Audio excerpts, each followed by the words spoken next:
কয়েক মাস আগের জরিপে দেখা গেল দেশে বিএনপির পরেই জামায়াতের অবস্থান, তবে ব্যবধানটা ছিল বেশ বড়। কিন্তু সম্প্রতি বাংলাদেশ ইউথ লিডারশিপ সেন্টার অর্থাৎ BYLCর করা একটি জরিপ ও তার উপর ভিত্তি করে ব্রিটিশ সাংবাদিক ডেভিড বার্গম্যানের বিশ্লেষণে উঠে এলো আরও চমকপ্রদ খবর। জামায়াত এবং বিএনপির মধ্যকার দূরত্ব তো কমছেই, দুই দলের ওজন এখন নাকি প্রায় সমান সমান। বছরখানেক আগেও জামায়াতের এহেন উত্থান কল্পনা করা যেত না, কিন্তু এখন বর্তমানে দেশের অন্যতম শক্তিশালী পক্ষে পরিণত হয়েছে জামায়াত। সরকারে বা মাঠের রাজনীতিতে বিএনপির চেয়ে জামায়াতের প্রভাব এখন প্রবল, এটা বারবারই উঠে আসছে নানা আলোচনায়। এমনকি জামায়াতের নেতারা নির্ভয়ে জোর দিয়ে বলছেন, স্থানীয় প্রশাসন আমাদের কথায় উঠবে, আমাদের কথায় বসবে। প্রশাসনের যারা আছে তাদের সবাইকে আমাদের আন্ডারে নিয়ে আসতে হবে, আমাদের কথায় উঠবে, আমাদের কথায় বসবে, আমাদের কথায় গ্রেফতার করবে, আমাদের কথায় মামলা। হাসিনা সরকারের পতনের পর বাংলাদেশের রাজনীতির মাঠ এখন এক অদ্ভুত সমীকরণের সামনে দাঁড়িয়ে। এতদিন ধরে যে প্রচলিত ধারণা ছিল আওয়ামী লীগ গদি ছাড়লে সেই শূন্যস্থান একচেটিয়াভাবে দখল করবে বিএনপি, সেই ধারণায় বড়সড় ধাক্কা দিয়েছে BYLCর সাম্প্রতিক এই যুব জরিপ। প্রতিষ্ঠানটির তথ্য উপাত্তের উপর ভিত্তি করে ডেভিড বার্গম্যানের বিশ্লেষণ আমাদের রাজনৈতিক ভবিষ্যতের এক নতুন এবং অনেকের জন্য অস্বস্তিকর বাস্তবতাকে সামনে নিয়ে এসেছে। আসুন জরিপটির গভীরে যাওয়া যাক এবং বোঝার চেষ্টা করি কেন এটি জামায়াতে ইসলামীর জন্য সুখবর আর বিএনপির জন্য হতাশার কারণ হতে পারে।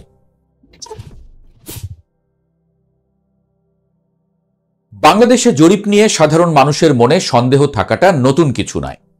হাজার দুয়েক মানুষের মতামতে কি আর 18 কোটি মানুষের মন বোঝা যায়? এমন প্রশ্ন উঠতেই পারে।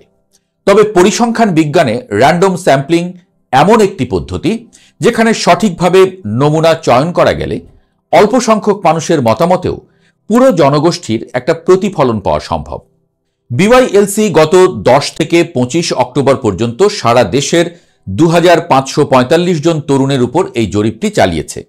এই তরুণেরা 18 থেকে 35 বছর বয়সী, যারা মোট ভোটারের 1/3, অর্থাৎ আগামী নির্বাচনে সরকার গঠনে এদের ভোট হবে সবচেয়ে নির্ণায়ক ফ্যাক্টর, এমনটা মনে করা হয়।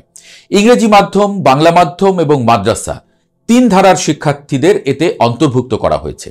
এই তরুণদের পালস বা নাড়ির স্পন্দন বুঝতে পারা মানেই রাজনীতির ভবিষ্যৎ গতিপথ ধরে ফেলা। ডেভিড বার্গম্যান তার বিশ্লেষণে ঠিক এই জায়গাটিতেই জোর দিয়েছেন।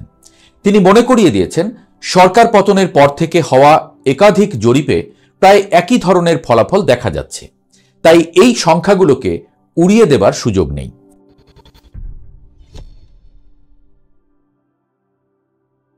জরিপের সবচেয়ে বিস্ফোরক তথ্যটি হল বিএনপি ও জামায়াতের বর্তমান অবস্থান। ফলাফলে দেখা যাচ্ছে তরুণদের 20% সমর্থন করছে বিএনপিকে আর 17% সমর্থন জামায়াতে ইসলামীর দিকে।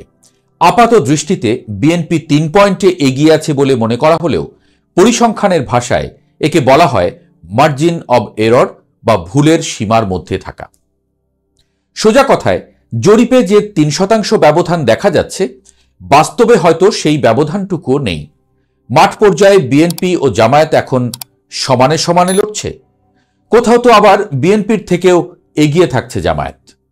বার্গম্যানের বিশ্লেষণ মতে জনসমর্থনের এই চিত্র প্রমাণ করে যে বিএনপি এককভাবে মাঠের নিয়ন্ত্রণ নিতে পারেনি।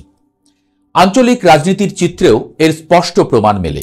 জরিপ বলছে খুলনা বিভাগে জামায়াত ইতোমধ্যেই বিএনপিকে পেছনে ফেলে দিয়েছে।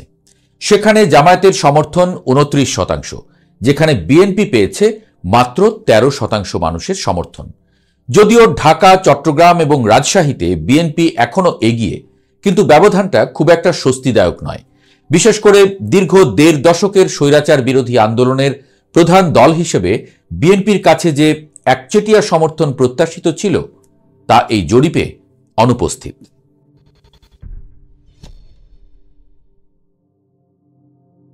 একাত্তরের ভূমিকা এবং যুদ্ধাপরাধের দায়ে অভিযুক্ত দল হিসেবে জামায়াতে ইসলামীর যে নেতিবাচক ভাবমূর্তি আছে, তা কি মুছে যাচ্ছে? BYLC এর জরিপের ফলাফল অন্তত তেমনই ইঙ্গিত দিচ্ছে। মাত্র 1 বছরের ব্যবধানে একটি কোণঠাসা দল থেকে মূলধারার রাজনীতিতে এমন প্রতাপশালী ফিরে আসা বিশ্লেষকদের কপালে ভাঁজ ফেলার মতোই ঘটনা।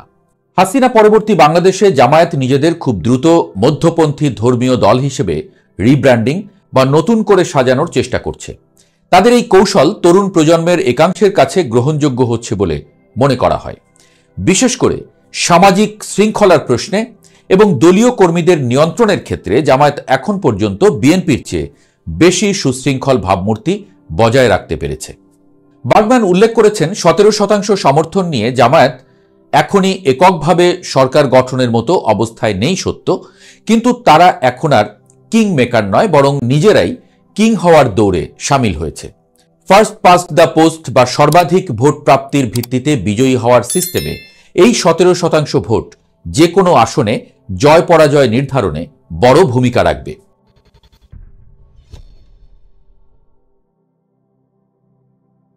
সবচেয়ে আশ্চর্যের বিষয় হল আওয়ামী লীগের অবস্থান।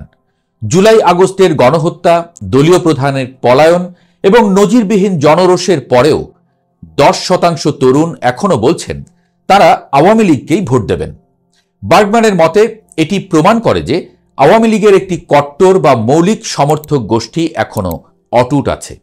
দলটির সাংগঠনিক কাঠামো ভেঙে পড়লেও, সামাজিকভাবে কোণঠাসা হলেও তাদের ভোট ব্যাংক পুরোপুরি নিশ্চিহ্ন হয়ে যায়নি।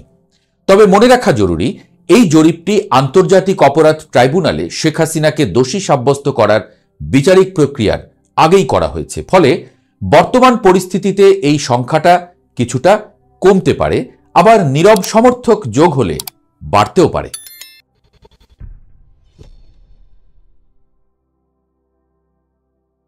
জরিপের সবচেয়ে বড় ব্ল্যাক বক্স বা রহস্যময় অংশটি হল সিদ্ধান্তহীন ও নীরব ভোটাররা। প্রায় 30% তরুণ এখনো জানেন না তারা কাকে ভোট দেবেন, আর 18% তরুণ তাদের মতামত জানাতে অস্বীকৃতি জানিয়েছেন। এই 18%-এর মধ্যে একটি বড় অংশ লুকায়িত আওয়ামী লীগ সমর্থক হতে পারেন বলে ধারণা করা হচ্ছে। যদি তাই হয়, তবে আওয়ামী লীগের প্রকৃত জনসমর্থন 19 থেকে 20% গিয়ে ঠেকতে পারে, যা বিএনপি বা জামায়াতের বর্তমান সমর্থনের সমান। তবে এখানে একটি চমকপ্রদ সমীকরণ তুলে ধরেছেন বার্গম্যান। ধরুন আওয়ামী লীগ নির্বাচনে অংশ নিতে পারল না, তখন তাদের এই বিশাল ভোট ব্যাংক কোথায় যাবে? জরিপ বলছে সাবেক আওয়ামী লীগ ভোটারদের অনেকেই বিএনপিকে পছন্দ করছেন না, বরং স্থানীয় পর্যায়ে বিএনপি নেতাকর্মীদের আগ্রাসী আচরণ বা প্রতিশোধ পরায়ণতার কারণে আওয়ামী লীগের সমর্থকরা জামায়াতকে কম খারাপ বিকল্প হিসেবে বেছে নিতে পারেন। বিশ্লেষণে উঠে এসেছে আরও এক অদ্ভুত রাজনৈতিক মনস্তত্ত্ব। আওয়ামী লীগের একাংশ মনে করতে পারে জামায়াত ক্ষমতায় এলে অন্তত এটি প্রমাণ হবে যে ধর্মভিত্তিক রাষ্ট্রের উত্থান ঠেকাতে আওয়ামী লীগই একমাত্র বাধা ছিল। নিজেদের এই দীর্ঘদিনের ন্যারেটিভ বা বয়ানকে সত্য প্রমাণ করতেই তারা কৌশলে জামায়াতকে ভোট দিতেও পারে। এছাড়া স্থানীয় কোন্দলে বিএনপির হাতে মার খাওয়ার চেয়ে জামায়াতের আশ্রয় থাকাকে তারা বেশি নিরাপদ মনে করছেন।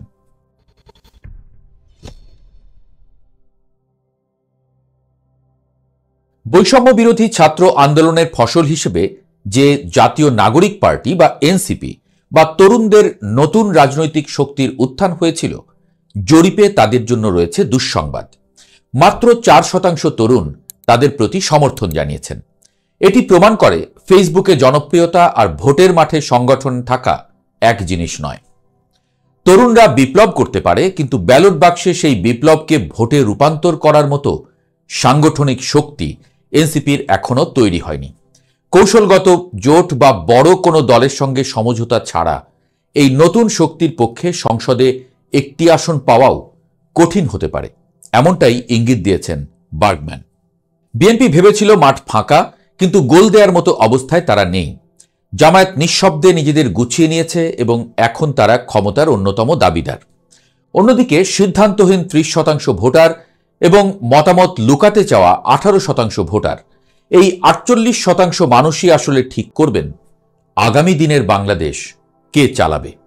নির্বাচন যত ঘনিয়ে আসবে, এই দোদুল্যমান ভোটগুলো যেদিকে ঝুঁকবে, ক্ষমতার পাল্লা সেদিকেই ভারী হবে।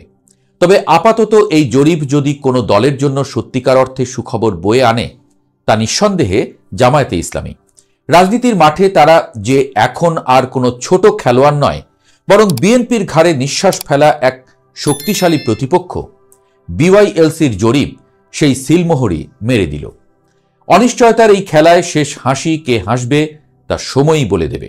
তবে খেলার নিয়ম যে বদলে গেছে তা আপাতত পরিষ্কার।